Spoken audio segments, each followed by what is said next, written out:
Albert Einstein once said, everybody's a genius, but if you judge a fish by its ability to climb a tree, it will live its whole life believing that it is stupid. Ladies and gentlemen of the jury, today on trial we have modern day schooling. Glad you could come. Not only does he make fish climb trees, but also makes them climb down and do a 10-mile run. Tell me, school, are you proud of the things you've done? Turning millions of people into robots, do you find that fun? Do you realize how many kids relate to that fish swimming upstream in class, never finding their gifts, thinking they are stupid, believing they are useless? Well, the time has come, no more excuses. I call school to the stand and accuse him of killing creativity, individuality, and being intellectually abusive. He's an ancient institution that has outlived his usage. So, Your Honor, this concludes my opening statement, and if I may present the evidence of my case, I will prove it. Proceed. Exhibit A. Here's a modern day phone. Recognize it? Here's a phone from 150 years ago. Big difference, right? Stay with me. Here's a car from today, and here's a car from 150 years ago. Big difference, right? Well, get this. Here's a classroom of today, and here's a class we used 150 years ago. Now ain't that a shame? In literally more than a century, nothing has changed. Yet you claim to prepare students for the future? But with evidence like that, I must ask, do you prepare students for the future or the past?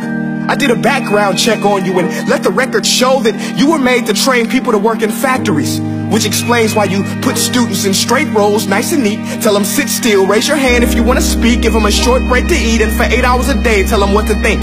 Oh, and make them compete to get an A letter which determines product quality, hence grade A of meat.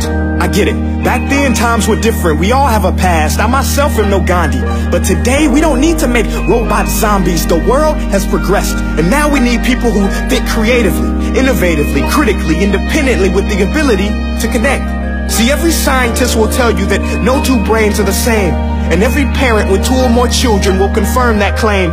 So please explain why you treat students like cookie cutter frames or snapback hats, giving them this one-size-fits-all crap. Watch your language. Sorry, Your Honor, but if a doctor prescribed the exact same medicine to all of his patients, the results will be tragic. So many people will get sick, yet when it comes to school, this is exactly what happens. This educational malpractice, where one teacher stands in front of 20 kids, each one having different strengths, different needs, different gifts, different dreams, and you teach the same thing the same way? That's horrific.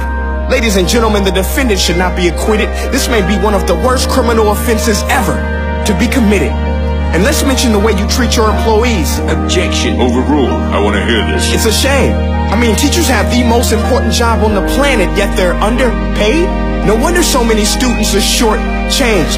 Let's be honest, teachers should earn just as much as doctors, because a doctor can do heart surgery and save the life of a kid, but a great teacher can reach the heart of that kid and allow him to truly live. See, teachers are heroes that often get blamed, but they're not the problem.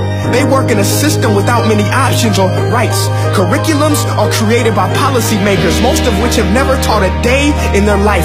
Just obsessed with standardized tests. They think bubbling in a multiple choice question will determine success. That's outlandish. In fact, these tests are too crude to be used and should be abandoned, but don't take my word for it. Take Frederick J. Kelly, the man who invented standardized testing, who said, and I quote, "These tests are too crude to be used and should be abandoned." Ladies and gentlemen of the jury, if we continue down this road, the results will be lethal. I don't have much faith in school, but I do have faith in people. And if we can customize healthcare, cars, and Facebook pages, then it is our duty to do the same for education, to upgrade it, change it, do away with school spirit, because that's useless unless we're working to bring the spirit out of each and every student. That should be our task.